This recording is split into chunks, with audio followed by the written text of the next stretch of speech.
আলহামদুলিল্লাহি রাব্বিল আলামিন ওয়াসসালাতু ওয়াসসালামু আলা সাইয়্যিদিল মুরসালিন আম্মা বা'দ ফাআউযু বিল্লাহি মিনাশ শাইতানির রাজীম বিসমিল্লাহির রহমানির রহিম আসসালাতু ওয়াসসালামু আলাইকা ইয়া রাসূলাল্লাহ ওয়া আলা আলিকা ওয়া আসহাবিকা ইয়া হাবিবাল্লাহ আসসালাতু ওয়াসসালামু আলাইকা ইয়া নাবিয়াল্লাহ ওয়ালা আলিকা ওয়া আসহাবিকা ইয়া নূরাল্লাহ। মাদানী চ্যানেলের দর্শক শ্রোতা, আপনাদের সকলকে পূর্ণ ঈমানের অধিকারী অনুষ্ঠানে স্বাগতম। আমরা এই অনুষ্ঠানের প্রতি পর্বে নির্ধারিত একটি বিষয়ে আলোচনা শ্রবণ করে থাকি। আজকেও তার ব্যতিক্রম হবে না। আজকেও আমরা একটি নির্দিষ্ট বিষয়ে আলোচনা শ্রবণ করব। এই অনুষ্ঠান দেখার মাধ্যমে আমরা যা কিছু শুনছি তা আমলে বাস্তবায়ন করব, শুধু শোনার মধ্যে সীমাবদ্ধ রাখব না। এবং আমার নিকটাত্মীয় পরিবারের সদস্য তাদেরকে এই অনুষ্ঠান থেকে যা শিখেছি সেই শিক্ষণীয় বিষয়গুলো তাদের মাঝে উপস্থাপন করব। এর ফলাফল কি হবে? আমি নিজেও এই অনুষ্ঠানের মাধ্যমে কিছু শিখে বাস্তব রূপ আমল করতে পারলাম এবং আমার পরিবারের সদস্যরাও বাস্তবে আমল করার সৌভাগ্য অর্জন করল। আমাদের অনুষ্ঠান পূর্ণ ঈমানের অধিকারী আল্লাহ সুবহানাহু ওয়া তাআলা এর নেক বান্দাদের আলোচনা হয়ে থাকে। আল্লাহ সুবহানাহু ওয়া তাআলা এর নেক বান্দাদের বৈশিষ্ট্য সম্পর্কে আলোচনা হয়ে থাকে। সফলতার পথ কোনটি তা নিয়ে আলোচনা করা হয়। সফল হওয়ার মাধ্যমগুলো আমরা এই অনুষ্ঠানের মাধ্যমে জানতে পারি। তাই এই মহামূল্যবান শিক্ষণীয় বিষয়গুলোকে আমরা হাতছাড়া না করে নিজের জীবনে বাস্তবায়ন করব। আজকের আলোচনার নির্ধারিত বিষয় হলো পৃথিবী থেকে বিমুখ হওয়া।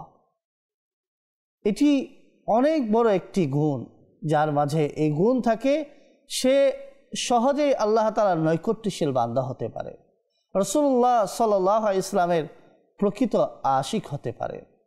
সে পৃথিবীতে সহজেই খুশি থাকতে পারে, কেননা তার আকাঙ্ক্ষা চাহিদা পৃথিবীর মাঝে তেমন কিছু থাকে না। সর্বদা আল্লাহ তাআলা এবং তার রাসূলের সন্তুষ্টি কামনাই তার মুখ্য উদ্দেশ্য হয়ে থাকে। সে আল্লাহ তাআলার সন্তুষ্টি চায়, পৃথিবীর উপরে আখিরাতকে প্রাধান্য দেয়। সুতরাং এই গুণ আমরা আমাদের মাঝে যত বেশি বাস্তবায়ন করতে পারব, আমরা তত বেশি সফল হতে পারব। মাদানী চ্যানেলের দর্শক শ্রোতা, আলোচনা শুরু করার পূর্বে আসুন নবী করিম সাল্লাল্লাহু তাআলা আলাইহি ওয়া আলিহি ওয়াসাল্লামের প্রতি দুরূদ শরীফ প্রেরণ করা সম্পর্কে একটি হাদিস শ্রবণ করি। রাসূলুল্লাহ সাল্লাল্লাহু তাআলা আলাইহি ওয়া সাল্লাম ইরশাদ করেন, যে ব্যক্তি আমার উপরে একবার দুরূদ শরীফ পাঠ করবে, আল্লাহ তাআলা তার উপরে 10টি রহমত নাজিল করবেন।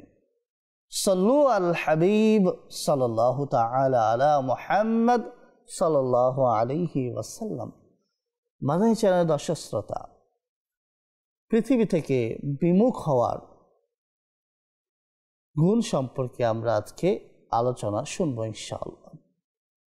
পবিত্র কোরআনে কারীমের মধ্যে আল্লাহ সুবহানাহু ওয়া তাআলা ইরশাদ করেছেন, হে নবী, আপনি নিজের স্ত্রীদেরকে বলুন, যদি তোমরা পৃথিবীর জীবন যাপন চাও এবং তার সাজসজ্জা চাও, তাহলে আসো তোমাদেরকে কিছু সম্পদ দিয়ে দেই, অতঃপর তোমাদেরকে উত্তম রূপে বিদায় দিয়ে দিই।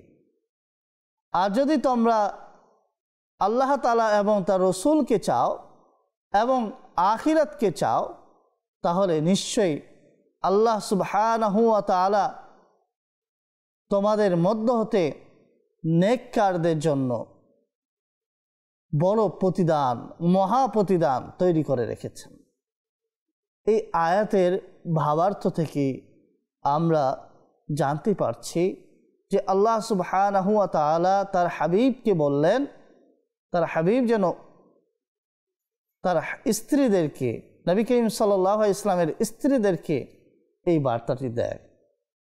উম্মুল মুমিনিন যারা রয়েছেন তাদের কাছে যেন রাসূলুল্লাহ সাল্লাল্লাহু আলাইহি ইসলাম এই বার্তা পৌঁছিয়ে দেন। এটি একটি ঘটনা রয়েছে যে নবী করিম সাল্লাল্লাহু তাআলা আলাইহি ইসলাম তার স্ত্রী তথা আমাদের সম্মানিতা মাতা উম্মাহাতুল মুমিনিনগণ এর ব্যাপারে যে তারা অত্যন্ত দারিদ্রতার সাথে জীবনযাপন করতেন। তাদের পরিধানের জন্য উত্তম পোশাকের ব্যবস্থা ছিল না। এমনও দিন গিয়েছে যে দীর্ঘ সময় খাবারের ব্যবস্থা ছিল না, চুলায় আগুন জ্বলত না। তারপরও আমাদের সম্মানিতা মাতাগণ তারা ধৈর্য ধারণ করতেন। তারা এটাকে অনেক বড় সম্মান মনে করতেন যে তারা নবী করিম সাল্লাল্লাহু তাআলা আলাইহি ইসলামের স্ত্রী এবং সকল উম্মতের মাতা। তবে মানুষের স্বভাব কিছু চায়, কিছু বস্তুর দিকে মানুষের স্বভাব ধাবিত হয়, এটা স্বাভাবিক। অতঃপর যখন দেখা গেল যে মুসলমানরা ধারাবাহিকভাবে বিজয় লাভ করতে শুরু করলো, বিজয়ের মাধ্যমে ধন দৌলত, জায়গা এবং বিভিন্ন ধরনের জিনিসপত্র মুসলমানরা মালিক হতে শুরু করলো, কিন্তু নবী করিম সাল্লাল্লাহু তাআলা আলাইহি ইসলাম এর ঘরের মধ্যে কোনো পরিবর্তন ঘটল না। সেই কয়েকটি খেজুর অথবা জবের রুটি, সেটার মাধ্যমেই জীবনযাপনের ব্যবস্থা চলছিল। সেই পুরনো লিবাস, সেটা পরিধানের মাধ্যমেই জীবন অতিবাহিত হচ্ছিল।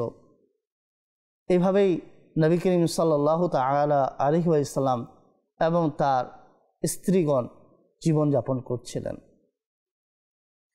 এভাবেই জীবনযাপন করতে করতে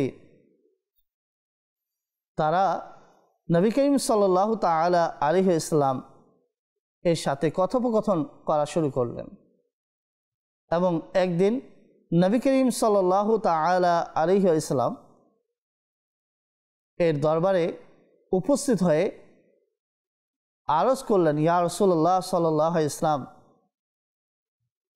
এখন তো আমাদের গোলামরাও, দাস দাসীরাও অনেক সুন্দরভাবে জীবনযাপন করছে, তারা অনেক সুন্দর সুন্দর লিবাস পরিধান করছে, আমরাও যদি কিছু পেয়ে যেতাম। এভাবে তারা নবী করিম সাল্লাল্লাহু তাআলা আলাইহি ওয়াসাল্লামের দরবারে আরজ করতে লাগলেন।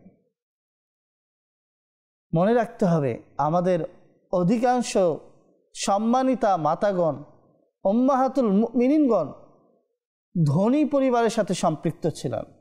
তারা ধনী পরিবার থেকে এসেছিলেন। তারা অনেক আরাম আয়েশে জীবনযাপন করে এসেছিলেন। যেমন হযরতে উম্মে হাবিবা রাদিয়াল্লাহু তাআলা আনহা, মক্কার সরদার হযরতে আবু সুফিয়ানের শাহজাদি ছিলেন। হযরতে জাওয়ারিয়া রাদিয়াল্লাহু তাআলা আনহা বনি মুস্তালাক গোত্রের প্রধান সরদার হারিস ইবনে দাররারের কন্যা ছিলেন। অনুরূপ হযরতে সাফিয়া রাদিয়াল্লাহু তাআলা আনহা বনু নুজাইর এবং খাইবারের প্রধান সরদারের নিকটতম ব্যক্তি ছিলেন। হযরতে আয়েশা সিদ্দিকা রাদিয়াল্লাহু তাআলা আনহা আবু বকর সিদ্দিক রাদিয়াল্লাহু তাআলা আনহু এর কন্যা ছিলেন, যেই আবু বকর সিদ্দিক রাদিয়াল্লাহু তাআলা আনহুকে মক্কার বড় তাজিদদের অন্তর্ভুক্ত মনে করা হতো।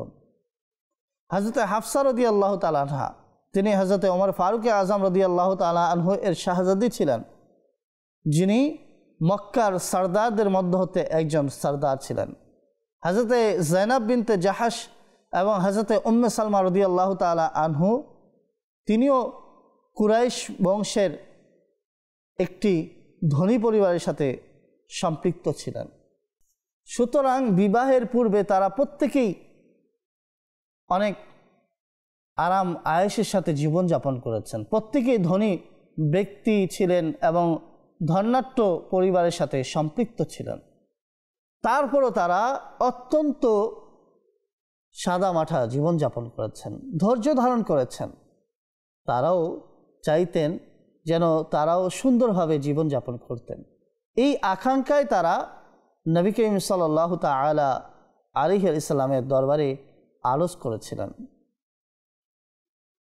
যদি আমরা একটু লক্ষ্য করি তাহলে এই আরজগুলো দোষস্বরূপ ছিল না, এগুলো মানুষের স্বাভাবিক প্রয়োজনীয় জিনিস। তো তাই তারা নবী করিম সাল্লাল্লাহু তাআলা আলাইহি ওয়াসাল্লামের দরবারে উপস্থাপন করলেন। কিন্তু নবী করিম সাল্লাল্লাহু তাআলা আলাইহি ওয়াসাল্লাম তো তাকওয়া, অল্প তুষ্টি এর নমুনা উপস্থাপন করতে চাইতেন এবং এর বাস্তব রূপরেখা দেখাতে চাইতেন। তাই নবী করিম সাল্লাল্লাহু তাআলা আলাইহি ওয়াসাল্লাম এই আরজগুলো শুনে একটু অসন্তুষ্ট হয়েছিলেন। নবী করিম সাল্লাল্লাহু তাআলা আলাইহি ওয়াসাল্লাম এর দরবারে এভাবে আরজ করা নবী করিম সাল্লাল্লাহু আলাইহি ওয়াসাল্লামের পছন্দ হয়নি।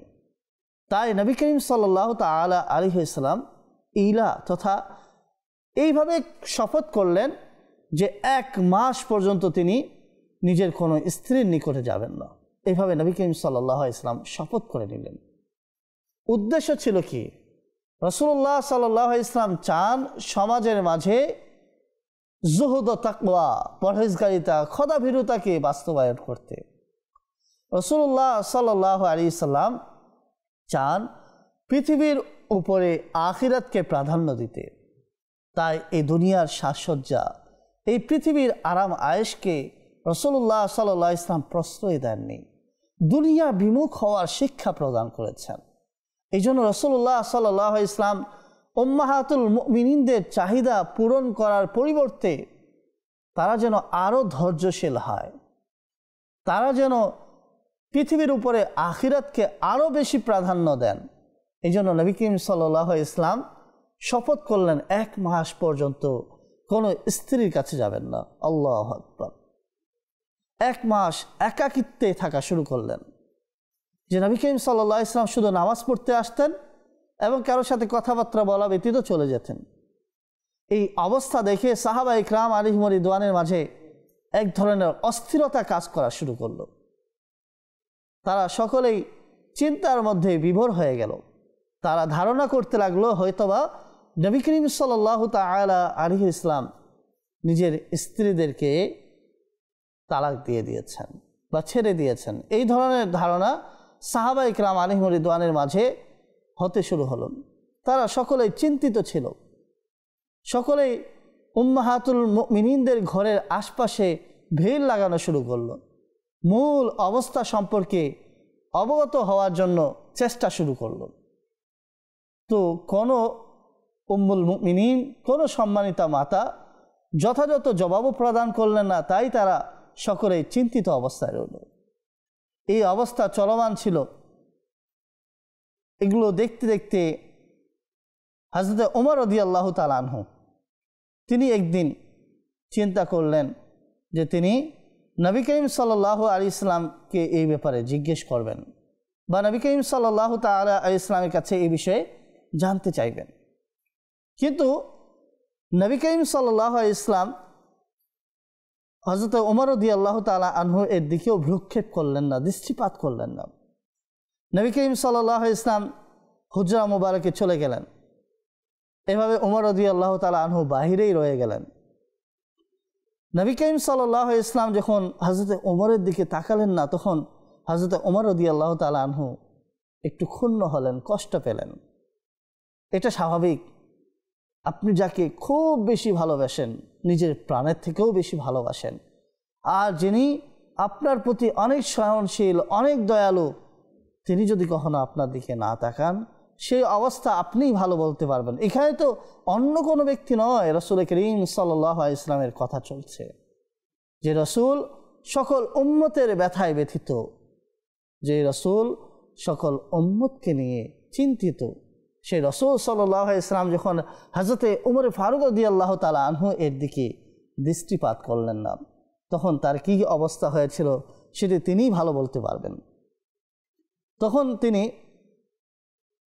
নবী করিম সাল্লাল্লাহু আলাইহি ইসলামের কাছে দরবারের মাধ্যমে পায়গাম প্রেরণ করলেন, বার্তা পাঠালেন যে হযরতে ওমর আসার অনুমতি চায়। তখন অনুমতি চাওয়ার পরে সেই খাদিম এসে আবার বলে যে কোনো উত্তর আসেনি। আবার তিনি খাদিমের কাছে আরজ করে খাদিমের মাধ্যমে বার্তা পাঠায়, কিন্তু নবী করিম সাল্লাল্লাহু আলাইহি ইসলাম পুনরায় কোনো উত্তর প্রদান করেননি। তখন তিনি উমর ফারুক রাদিয়াল্লাহু তাআলা আনহু উচ্চস্বরে বললেন যে আল্লাহর শপথ, আমি আমার কন্যা হাফসার সুপারিশ নিয়ে উপস্থিত হয়নি।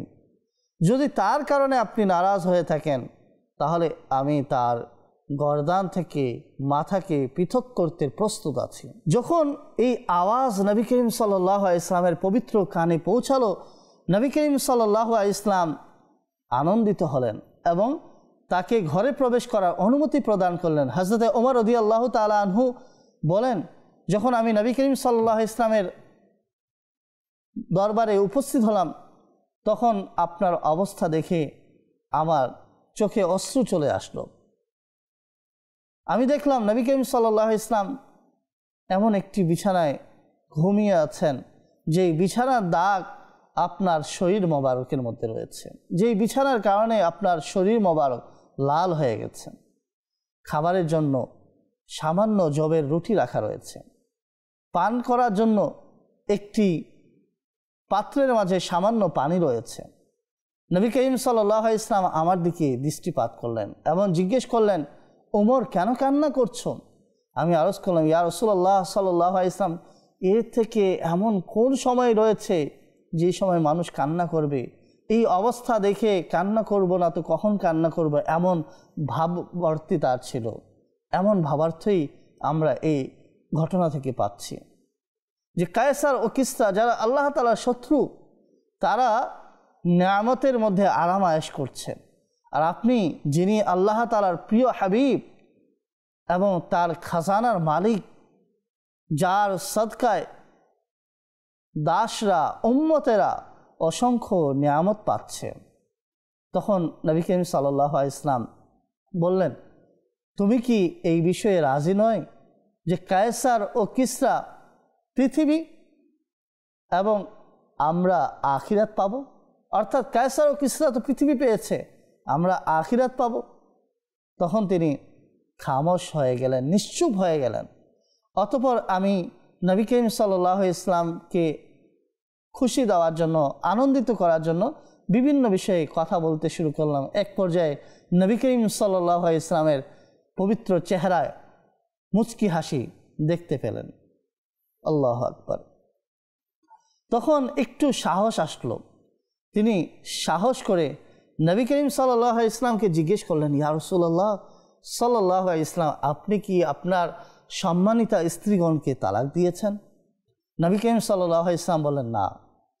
ওমর রাদিয়াল্লাহু তাআলা আনহু বলেন যে আমি একেবারে আনন্দে আত্মহারা হয়ে উচ্চস্বরে নারায়ে তাকবীর আল্লাহু আকবারের স্লোগান দিতে শুরু করলাম এবং নবী করিম সাল্লাল্লাহু আলাইহি ইসলামের দরবারে আরজ করলাম, বাহিরে আপনার উম্মতেরা দুঃখিত অবস্থায় রয়েছে, চিন্তিত অবস্থায় রয়েছে, যদি আপনি অনুমতি প্রদান করেন তাহলে এই সুসংবাদ আমি তাদেরকে শুনিয়ে দিই।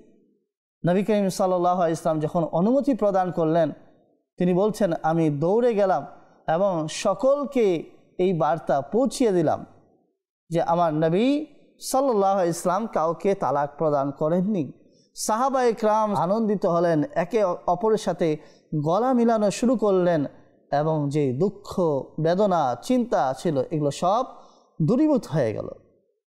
যাই হোক, বাকি এক মাস অতিবাহিত হলো এবং নবী করিম সাল্লাল্লাহু আলাইহি ইসলামের কসম পরিপূর্ণ হলো। নবী করিম সাল্লাল্লাহু আলাইহি ইসলাম বাহিরে আসলেন এবং সর্বপ্রথম হযরতে আয়েশা রাদিয়াল্লাহু তাআলা আনহার কাছে গেলেন এবং প্রত্যেককে এই আয়াতের কথা শোনালেন, যদি তোমাদের জন্য স্বাধীনতা রয়েছে, তোমরা চাইলে এই পৃথিবীর সাজসজ্জাকে বেছে নিতে পারো, আবার তোমরা চাইলে আল্লাহ তাআলা এবং তার রাসূল ও আখিরাতকে বেছে নিতে পারো। তো প্রত্যেকেই স্বাভাবিক বুদ্ধিমান ছিলেন। নবী করিম সাল্লাল্লাহু আলাইহি ইসলামের স্ত্রী ছিলেন আয়েশা রাদিয়াল্লাহু তাআলা আনহাকে বলা হয়েছিল যে তুমি দ্রুত করবে না, বরং নিজের পিতামাতার সাথে পরামর্শ করবেন। তো আয়েশা সিদ্দিকা রাদিয়াল্লাহু তাআলা আনহা দ্রুতই করেছিলেন, কিন্তু বুদ্ধিমানের কাজ করেছিলেন এবং তিনি আল্লাহ তাআলা, তার রাসূল এবং আখিরাতকেই বেছে নিয়েছিলেন। আল্লাহু আকবার। এই যে ইলা এর ঘটনা, এই ঘটনা থেকে নবী করিম সাল্লাল্লাহু আলাইহি ওয়াসাল্লাম কি শিক্ষা প্রদান করলেন? এটাই শিক্ষা প্রদান করলেন অল্পে তুষ্ট হওয়া, দুনিয়া থেকে বিমুখ হওয়া। এই গুণ যদি মানুষের মাঝে চলে আসে তাহলে বিচ্ছেদের ঘটনা একেবারেই দূরীভূত হয়ে যাবে, সমাজের মাঝে তালাকের সংখ্যা একেবারেই কমে যাবে। আপনি যদি লক্ষ্য করেন যে আলহামদুলিল্লাহ মুসলমানদের মাঝে বিচ্ছেদের ঘটনা তুলনামূলক খুব কম হয়ে থাকে। নবী করিম সাল্লাল্লাহু আলাইহি ওয়াসাল্লাম এই ঘটনার মাধ্যমে শিক্ষা প্রদান করলেন যে কোনো স্ত্রী যদি সুখী হতে চায়, সুখে থাকতে চায় এবং সে যদি পৃথিবীর উপরে আখিরাতকে প্রাধান্য দিতে চায়, আল্লাহ তাআলা এবং তার রাসূলের সন্তুষ্টি চায়, তাহলে তার উচিত হলো জুহুদ ও তাকওয়াকে প্রাধান্য দেওয়া, অল্পে তুষ্ট হওয়া, অধিক আকাঙ্ক্ষা না করা, দুনিয়া থেকে বিমুখ হয়ে যাওয়া, সর্বক্ষেত্রে আল্লাহ তাআলা কোন বিষয়ে রাজি হবে, তার রাসূল সাল্লাল্লাহু আলাইহি ওয়াসাল্লাম কোন বিষয়ে রাজি হবে সেদিকে খেয়াল রাখা, শয়তানকে নারাজ করতে প্রস্তুত থাকা, আল্লাহ তাআলা এবং তার রাসূলের সন্তুষ্টিমূলক কাজে মগ্ন থাকা, এটাই হলো সফলতার মাধ্যম। মাদানী চ্যানেল দর্শক শ্রোতা, আর সর্বদা মাথাকে ঠান্ডা রাখতে হবে। মাথা গরম থাকলে রাগ ঠান্ডা করার উপায়গুলো খুঁজতে হবে, বাসা থেকে বাহিরে চলে যেতে হবে, কিংবা উজু করে নামাজে মগ্ন হয়ে যেতে হবে, কিংবা আজান ইত্যাদি দেওয়ার ব্যবস্থা করতে হবে, কিংবা পরিবেশকে শান্ত করার চেষ্টা করতে হবে। কেননা অধিকাংশ তালাক হয় রাগের কারণে। এই রাগ দমন করতে হবে। রাগ শয়তানের অনেক বড় হাতিয়ার। তাহলে আমরা বুঝতে পারলাম বিচ্ছেদ ঘটার কয়েকটি কারণ হলো দুনিয়ার লোভ লালসা, দুনিয়ার সম্পদের প্রতি আকাঙ্ক্ষার বৃদ্ধি, রাগ ইত্যাদি, এবং ইসলামী আদর্শ থেকে দূরে চলে যাওয়া। এটি হলো সবথেকে মূল কারণ। প্রকৃত মুসলমানদের মাঝে বিচ্ছেদের ঘটনা একেবারে কম পর্যায়ে ঘটে থাকে, আর যেটিও ঘটে তা একেবারে বিশেষ কারণে ঘটে থাকে, যা প্রত্যেকের বুঝে আসে। তাই আমাদেরকে দ্বীনি আদর্শে, ইসলামের আদর্শে, রাসূলুল্লাহ সাল্লাল্লাহু আলাইহি ওয়াসাল্লামের আদর্শে আদর্শিত হতে হবে। কোরআন ও হাদিসের আলোকে নিজের জীবনযাপন করতে হবে। তাহলে আমরা উভয় জগতে কামিয়াব হতে পারব। আমরা যা কিছু শ্রবণ করেছি, আল্লাহ সুবহানাহু ওয়া তাআলা আমাদেরকে এর উপরে আমল করা, অন্যের নিকট পৌঁছে দেওয়া তৌফিক দান করুন। আমিন বিজাহিন নবীল আমিন। সাল্লু আলাল হাবিব সাল্লাল্লাহু তাআলা আলা মুহাম্মদ সাল্লাল্লাহু আলাইহি ওয়াসাল্লাম।